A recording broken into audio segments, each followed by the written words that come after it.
এখানে একজন হুজুর আছেন আমাদের মুখতার ভাই। আপনারা তুলনামূলকভাবে হুজুরদেরকে দেখবেন যে মুখতার ভাই তো বাসার বাইরে বেরিয়ে হতে চান না।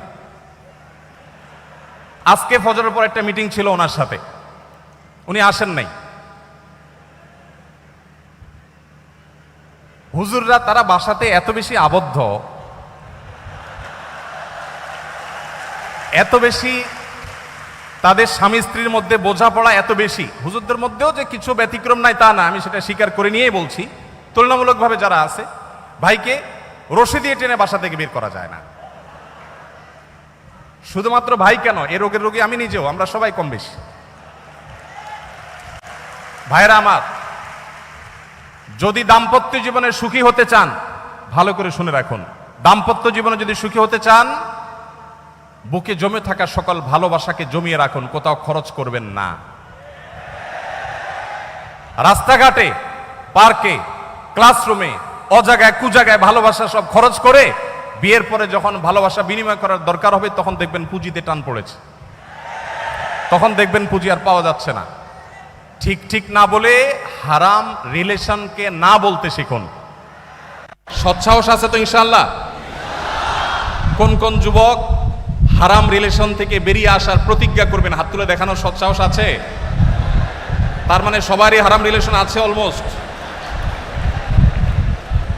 আল্লাহ তাআলা আমাদের সবার যৌবনকে সকল কালিমা থেকে হেফাজতে রাখার তৌফিক দান করুন। ইসলাম বিবাহ বহির্ভূত সম্পর্ককে হারাম করেছে। ইসলাম কেন বিবাহ বহির্ভূত সম্পর্কে হারাম করেছে সেটা আল্লাহ তাআলা ভালো জানেন। তবে আমরা এটুকু কথা বলতে পারি যে এর চাইতে আধুনিক হওয়ার কোনো সুযোগ আপনার নাই। আপনি বলবেন যে একজন প্রাপ্তবয়স্ক নারী পুরুষ তারা উভয়ে যদি সম্মত হয় তাহলে তাদের শারীরিক সম্পর্ক করতে দোষ নাই, কারণ এখানে কারোর অধিকার নষ্ট হচ্ছে না।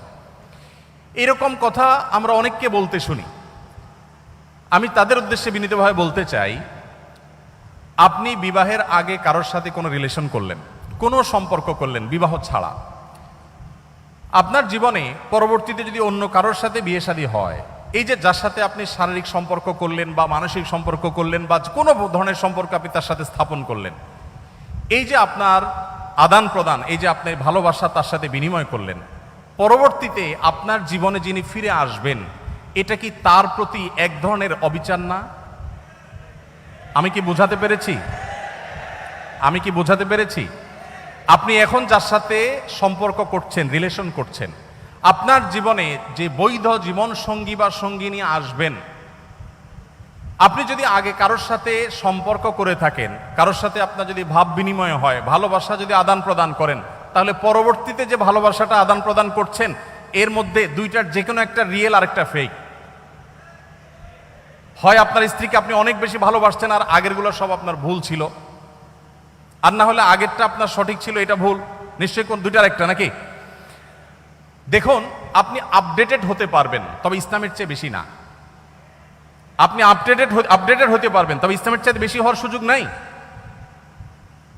আপনি বিবাহ বহির্ভূত সম্পর্ককে বৈধ করার জন্য বলেন যে সম্মতি আছে কিনা, সম্মতি থাকলে দুইটাকে আপনি বৈধ মনে করছেন। আর আপনার চরিত্রকে, আপনার যে জীবন সঙ্গী আসবে, জীবন সঙ্গিনী আসবে, তার জন্য সংরক্ষণ করে রাখার কথা ইসলাম বলে। আপনি নিজেকে সেভ করে রাখবেন, নিয়ন্ত্রণ করবেন, কন্ট্রোল করবেন, ওই সেই বৈধ ভালোবাসা যার সাথে হবে তাকে সব উজাড় করে দেওয়ার জন্য। এই জন্য যারা ইসলাম প্র্যাকটিস করে, যারা হালাল হারাম মেনটেন করে চলে, যাদের যৌবনে, যাদের জীবনে কোনো কালিমা নেই, এই মানুষগুলোর চাইতে পিওর কোনো মানুষ সমাজে হওয়ার কোনো সুযোগ নেই। আর যে সমস্ত যুবক এখন ঠিক এত আসতে কেন, যে সমস্ত যুবকেরা তাদের যৌবনকে কালিমায় মিশ্রিত করে ফেলেছেন, আমি তাদেরকে, আপনাদের প্রতি শ্রদ্ধা আমার আছে, সেই সাথেও বলি, তাদেরকে আমি বলি যে ডায়রিয়া রোগে আক্রান্ত রোগীর মতো তারা। যেখানে কোনো কিছু দেখেছেন সেখানে তিনি কাত হয়ে পড়েছেন, সেখানে দুর্বল হয়ে পড়েছেন, সেখানে বসে পড়েছেন, সেখানে কন্ট্রোল হারিয়ে পড়েছেন, সেখানে ডাইরেক্ট হয়ে গেছেন। আর একজন মুত্তাকি পরহেজগার যুবক, তিনি অপেক্ষা করেন, তার সামনে হারাম সম্পর্ক করার হাতছানি আসে, তিনি বলেন যে আল্লাহ দেখছেন। যারা অবৈধ সম্পর্ক করেন, বৈধ সম্পর্ক যদি হয়, বিবাহ সাথে যদি করেনও, আপনার ওই ভালোবাসা ভাব এটা বিনিময় যে করে ফেলেছেন, করতে করতে এটা ইউজড হয়ে যাওয়ার কারণে পরবর্তীতে আর ভালোবাসার যে স্পিড ছিল আপনার শুরুতে, সেই স্পিডটা আপনার ওই ফাইনাল ভালোবাসা আপনি পাবেন না। এই জন্য তুলনামূলকভাবে যারা তাদের যৌবনকে চরিত্রকে হেফাজত করে রাখতে পেরেছে, দাম্পত্য জীবনে তিনি ছেলে হন, তিনি মেয়ে হন, তিনি নারী হন, তিনি পুরুষ হন, তার সব ভালোবাসা তো রিজার্ভ থাকে, একটু ইউজড হয় নাই, সবটুকু একেবারে ইনটেক, সবটুকু একেবারে ওই যে ঝাঁজ যেরকম আটকানো আছে বোতলের মধ্যে আটকানো, বিবাহের পর তার সকল ভালোবাসা উজাড় করে জীবন সঙ্গী সঙ্গিনীকে দিতে পারেন। এই জন্য যারা আপনাদেরকে প্রেমের ট্রেনিং দেয়, অর্থাৎ বিবাহ বহির্ভূত ভালোবাসার প্রশিক্ষণ দেয়, আপনি অ্যানালাইসিস করে দেখবেন সমাজে দাম্পত্য জীবনে সবচেয়ে দুঃখী হয় তারা সবচেয়ে বেশি।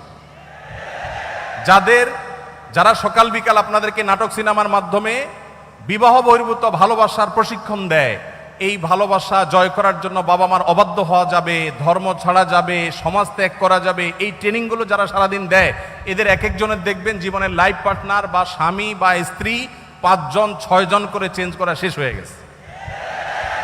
তারা যত আড়ম্বর করে বিবাহের অনুষ্ঠান করে, তত ডাকডোল পিটিয়ে আবার বিবাহ ভাঙে। আর এর বিপরীতে আপনি মুত্তাকি পরহেজগারদের জীবনীকে আপনি দেখেন, পুরুষ হোক আর নারী হোক, যিনি আল্লাহকে ভয় করে চলেন, যিনি হালাল হারাম মেনটেন করেন, যিনি অবৈধ সম্পর্কে জড়ান না, এই মানুষগুলোকে দেখবেন তুলনামূলকভাবে দাম্পত্য জীবনে তারা একটু বেশি সুখী। ভাইয়েরা আমার, আমাদের এই দেশে বিবাহ বহির্ভূত সম্পর্ক যখন থেকে বেড়েছে, বিবাহ বিচ্ছেদও তত বেশি বেড়েছে। ঢাকা শহরে প্রতি মিনিটে তালাক রেকর্ড হয়, যেই হারে বিবাহ রেকর্ড হয় সে হারে তালাকের রেকর্ড হয়। আমি মৌলভীবাজারে এক ওয়াজ মাহফিলে গিয়েছি, আবার নারায়ণগঞ্জে এক ওয়াজ মাহফিলে গিয়েছি। 2 জন জনপ্রতিনিধি চেয়ারম্যানকে পেয়েছি, তারা আমাকে বলেছেন, একই কথা বলেছেন। একজন বলেছেন, হুজুর আমি চেয়ারম্যান হয়েছি মাত্র কয়েকদিন হয়েছে, এই কয়েকদিনের মধ্যে 25টা সালিশ আসছে আমার কাছে, বিবাহ ভাঙার সালিশ। ভাইরা আমার, আমাদের দাম্পত্য জীবনের অবস্থা ভয়াবহ। পশ্চিমা পৃথিবী, আমি প্রায় সময় বলি, পশ্চিমারা জ্ঞানে, বিজ্ঞানে, অবকাঠামোতে, অন্য অনেক দিক থেকে আমাদের থেকে যদি 1000 বছর এগিয়ে থাকে, পারিবারিক সুখ শান্তিতে, দাম্পত্য সুখের দিক থেকে আমরা তাদের চাইতে 2000 বছর এগিয়ে আছি। আমরা তাদের চাইতে জ্ঞানে বিজ্ঞানে অনেক পিছিয়ে থাকতে পারি, অর্থনৈতিকভাবে অনেক পিছিয়ে থাকতে পারি, অবকাঠামোতে অনেক পিছিয়ে থাকতে পারি, কিন্তু দাম্পত্য জীবনে আমরা যতটা সুখী, পশ্চিমারা সেগুলো কল্পনাও করতে পারে না। আমাদের এই সমাজে বাবা মার সাথে সন্তানদের যে বোঝাপড়া, স্বামীর সাথে স্ত্রীর যে ভালোবাসা, এটা ওরা স্বপ্নেও দেখতে পারে না। আপনারা যাদের স্মার্টফোন ব্যবহার করেন তারা দেখবেন যে একটা অ্যাপের অ্যাডভার্টাইজ ঘুরে ফিরে অনেক বেশি দেওয়া হয়। সেটা কি? স্ত্রী হয়তো ঘুমাচ্ছেন, তার হাতে মোবাইল ফোন আছে, স্বামী সেটা খোলার চেষ্টা করে।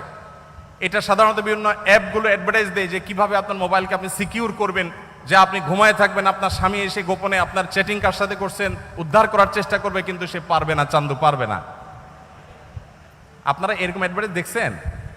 এর মানে অবিশ্বাস কোন পর্যায়ে চলে গেলে নিজের মোবাইলে কার সাথে চ্যাটিং হয়েছে, কথাবার্তা হয়েছে, এগুলোকে সিকিউর করার জন্য তাদেরকে অ্যাপের পরে অ্যাপ ডেভেলপ করতে হয়। তারা সামলাতে পারছে না, তাদের সমাজের পারিবারিক ব্যবস্থা ভেঙে পড়েছে, শেষ হয়ে গেছে।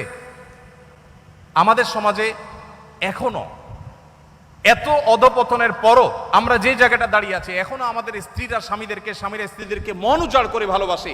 কিছু হাতে গোনা কুলাঙ্গার বাদ দিলে বেশিরভাগ পরিবারে স্বামী স্ত্রীর মধ্যে যে বোঝাপড়া আছে, এগুলো পশ্চিমারা কখনো কল্পনা তো দূরের কথা, স্বপ্নেও তারা দেখে না। মানুষ তো স্বপ্নে দেখে, ওরা স্বপ্নেও আমাদের এই ভালোবাসা দেখে না। এই জন্য ভাই, পশ্চিমাদের ভালো জিনিসগুলো গ্রহণ করেন, কিন্তু অনুগ্রহ করে তাদের এই সমস্ত খিস্তি খেউল, বস্তা পচা সস্তা এই সমস্ত সংস্কৃতিকে কখনো গ্রহণ করতে যাবেন না। ঠিক আছে তো ইনশাআল্লাহ? তো যে ভাই প্রশ্ন করেছেন, তার প্রশ্নের উত্তর হলো, আপনি হারাম রিলেশনকে বলিষ্ঠভাবে না করে দিন, হালাল রিলেশনের জন্য অপেক্ষা করুন। ইনশাআল্লাহ আল্লাহ তাআলা আপনাকে আপনার জীবনে, দাম্পত্য জীবনে বারাকা দান করবেন।